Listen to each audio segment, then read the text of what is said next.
అనాథపిండికునికి దీక్ష. కోశల రాజ్యం రాజధాని అయిన శ్రావస్తిలో శుద్ధతుడు నివసించేవాడు. ఆ రాజ్యాన్ని ప్రసేనజిత్తు మహారాజు పాలించేవాడు. శుద్ధతుడు రాజుగారి ఖజానాదారుడు. పేదల పట్ల వితీరణ కలిగి ఉండటం వల్ల అతనికి అనాథపిండికుడనే పేరుండేది. బుద్ధ భగవానుడు రాజగృహంలో ఉండగా ఒకసారి అనాథపిండికుడు తన స్వంత పని మీద ఆ ఊరికి వచ్చాడు. రాజగృహ సమాజాధికారి భార్య అయిన తన సోదరి ఇంట్లో అతను బస చేశాడు. అక్కడికి చేరుకోగానే సమాజాధికారి బుద్ధుని కోసం, బౌద్ధ సన్యాసుల కోసం పెద్ద ఎత్తున భోజనం ఏర్పాట్లు చేస్తుండడం చూసి ఏదైనా వివాహానికి కానీ, రాజుగారి ఆతిథ్యం కోసం కానీ ఏర్పాట్లు చేస్తున్నారని అనాథపిండికుడు భావించాడు. నిజం తెలుసుకోగానే బుద్ధుణ్ణి చూడడానికి ఉత్సుకత చెంది ఆ రాత్రే ఆయనను కలుసుకోవడానికి వెళ్ళాడు.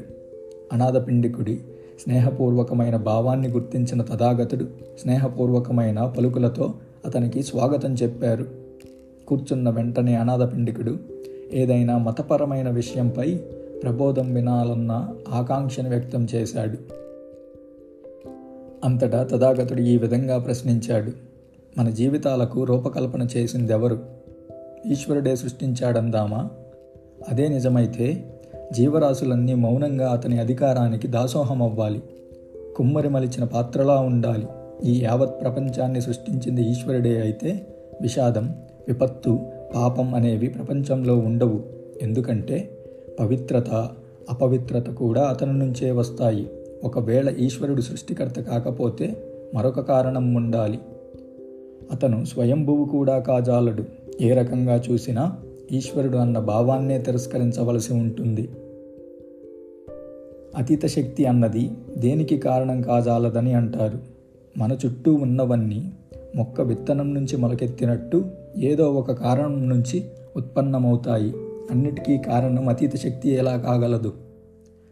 అతీత శక్తి సర్వవ్యాప్తమైనప్పుడు అది సకల జీవరాశికి సృష్టికర్త కాజాలదు. అలా కాక మనిషి స్వయంభువు అయితే అన్నిటినీ ఆనందదాయకంగా ఎందుకు చేసుకోలేడు? సుఖం, దుఃఖం అన్నవి ఉన్నట్టు మనకు స్పష్టంగా కనిపిస్తుంది. స్వయంభువు అయిన మనిషి వాటిని ఎందుకు చేయాల్సి వచ్చినట్టు? అలా కాక సృష్టికర్త గాని, విధి గాని లేదని, దీనికి కారణం లేదని భావించిన పక్షంలో మన జీవితాలను ఏదో లక్ష్యం ఉందనుకొని మలుచుకోవడం దేనికి? కనుక భూమిపై జరిగే ప్రతిదానికి ఏదో కారణం ఉంటుందని మా వాదన అయితే, ఈశ్వరుడు కానీ, అతీత శక్తి కానీ, స్వయంభువు కానీ, కారణరహితమని కానీ సృష్టికర్త కాజాలరు. కేవలం మన చర్యలే సత్ఫలితాలను కానీ, దుష్ఫలితాలను కానీ ఇస్తాయి. ప్రపంచంలో ప్రతిదానికి ఏదో ఒక ప్రేరక శక్తి ఉంటుంది. బంగారంతో చేసిన పాత్రలో ఏ భాగానికైనా బంగారం ముఖ్య కారణమైనట్లే ప్రతి చర్యకు మూలభూతమైన ఒక కారణం ఉంటుంది.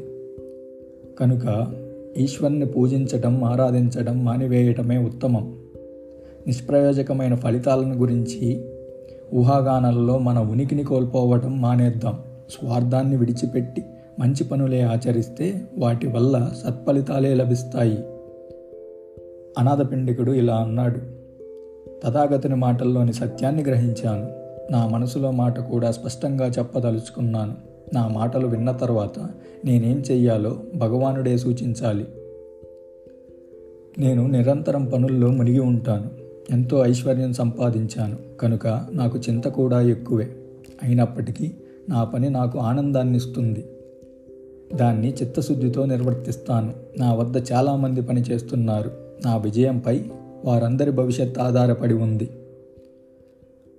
మీ శిష్యులు ప్రపంచంలోని అశాంతికి ఖండిస్తూ మీ ఆశ్రమంలోని బ్రహ్మానందాన్ని ప్రశంసించడం విన్నాను.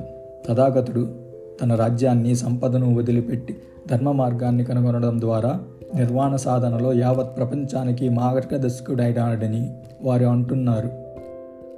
ఏదో మంచి పనో దాన్నే చేయాలని, తోటి మానవులకు హితుడిని కావాలని నా మనసు ఉవ్విళ్ళూరుతుంది. అయితే నేను మిమ్మల్ని ఒక్క ప్రశ్న అడుగుతాను.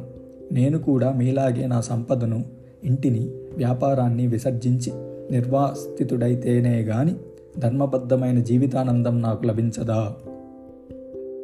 దీనికి తథాగతుడు ఇలా సమాధానమిచ్చాడు. అష్టాంగ మార్గాన్ని అనుసరించే ప్రతి ఒక్కరికి ధర్మబద్ధమైన జీవితానందం లభిస్తుంది. ఐశ్వర్యాన్ని అంటుపెట్టుకునేవాడు తన మనస్సు దానివల్ల విషపూరితం కాకమునిపే దాన్ని త్రోసిపుచ్చటం మంచిది. తన ఆస్తికి దాసోహం అవ్వక సవ్యంగా దాన్ని వినియోగించేవారు తోటి ప్రజలకు నిజంగా హితులే. కనుక నీవు నీ వృత్తిలో కొనసాగుతూ వ్యాపారాన్ని శ్రద్ధగా నిర్వహించు. జీవితం, ఐశ్వర్యం, అధికారం మనిషిని బానిసలుగా చెయ్యవు. ఆ మూడింటికి దాసోహం అనటమే మనిషిని బానిసగా చేస్తుంది. కేవలం విశ్రాంతి కోసం ప్రాపంచిక జీవితాన్ని వదిలిపెట్టి భిక్షకుడు దానివల్ల ఎట్టి ప్రయోజనం పొందడు. బద్ధకం అన్నది అసహ్యకరమైన లక్షణం. శక్తి విహీనత చిత్కరించవలసిన లక్షణం. ఒక వ్యక్తి స్వచ్ఛందంగా కోరుకుంటే తప్ప ప్రపంచాన్ని వదిలిపెట్టాలని, సర్వసంగ పరిత్యాగం చెయ్యాలని తథాగతుని ధర్మం ఎవ్వరినీ కోరదు.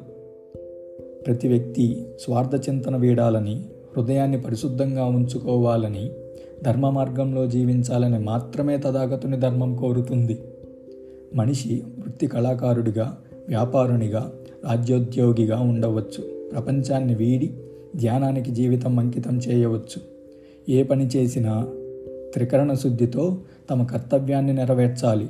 చురుకుగా, ఉత్సాహంగా, నీటిలో పెరిగినా నీటిని అంటకుండా ఉండే తామరలా ప్రపంచంలోనే జీవిస్తూ రాగద్వేషాలకు, అసూయకు అతీతులుగా స్వార్థం కోసం కాక సత్యం కోసం జీవించినప్పుడు మానవుడు పరిపూర్ణమైన ఆనందం, శాంతి లభించడం తథ్యం.